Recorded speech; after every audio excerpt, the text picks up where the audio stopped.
Meanwhile, in the aftermath of the horrific shooting at that Nashville church school, the heroic police officers are being honored for their bravery that day when they charged into the school, confronted the shooter. Nashville police officers Rex Engelbert and Michael Colazzo, along with others from the Nashville Police Department, are seen going through the building to find and take down the shooter. Let's bring in our guest to talk more about this. Ambassador for the America First Policy Institute, Newsmax contributor and retired gunnery sergeant in the U.S. Marine Corps, Jessie Jane Duff, and police analyst and Project 21 member, Donna Jackson. Jessie, again, if there was anything good that came out of this, it certainly was the actions of these police officers. Absolutely. Watching them use their body cameras to show us the intensity of the moment so that Americans can appreciate that police officers put their lives at risk every single day for us. And the fact that they were fearless, they went forward, they were aggressive, and they were quick and swift.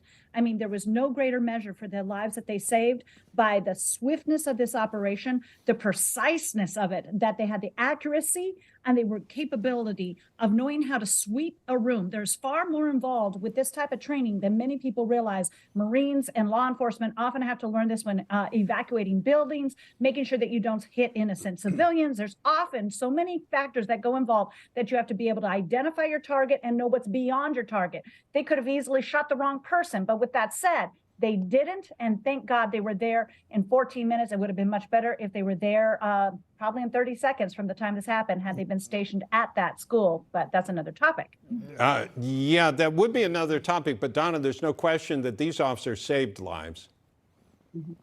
Absolutely, they did. You know, but I think that one of the things that is harmful and what we're seeing behind this narrative is this framework that somehow, if you're a mentally ill trans, that you should be a sympathetic figure.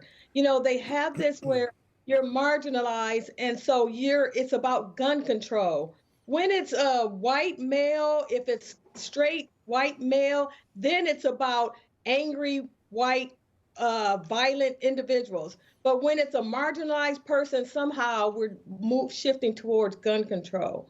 I think it's important that we make everybody feel safe, irregardless of what their color and what their identity is. Yeah. And so we couldn't focus on that and focus on the fact that everybody here was a victim. Yes, and in fact, Jessie, that is heartbreaking when they worry about what the justification or what was the shooter's mental well-being. I don't care, frankly. I mean, I don't want anybody to be sick. I really don't want anybody to kill 6 innocent people. So there's several factors here that we have seen consistently by the left. When anything like this happens, you don't hear any discussions about fortifying the schools. Zero. All you hear What is do you think should be done, Jessie?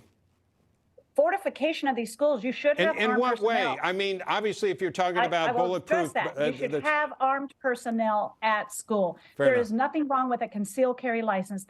There were 3 adults that were shot, which meant they were within firing range of the shooter. 61 years old. 160 and 2 were 61. Yeah. One was the principal of the school. I dare to say that they would have had the capacity and capability to learn how to conceal carry. So not only would they have had the training and the expertise, I promise you that shooter wouldn't have gone into the school because it was a former student. This narrative that we got to get rid of assault rifles and we have to do all of this. They go after, there's 400 million legally owned guns in this country. Okay. And yet that's where they immediately shift to versus how can we protect the children? And they're not doing that. Yeah. And you know what else the left says? It would traumatize the kids to see an armed security person. Really? I think what it traumatizes children is seeing their classmates shot in cold blood. Yeah, and plus, Donna, whenever somebody criticizes having an SRO officer, I always think, no, that's a great place to establish a great relationship with a police officer.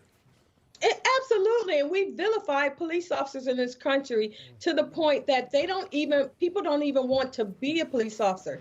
You know, the largest growing demographic in this country are Black females because they don't feel safe because we don't have enough police officers.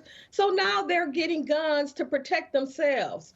The thing here is we need to pull down the rhetoric and stop making people think that if you're Christian, if you're white, if somehow we need to use violence as a means of settling things. but we need to start respecting one another. All right. And it has nothing to do with identity. Yeah, Donna Jackson, Jesse Jane Duff, thank you so much for joining us. Thank you. Thank you for having me. You bet.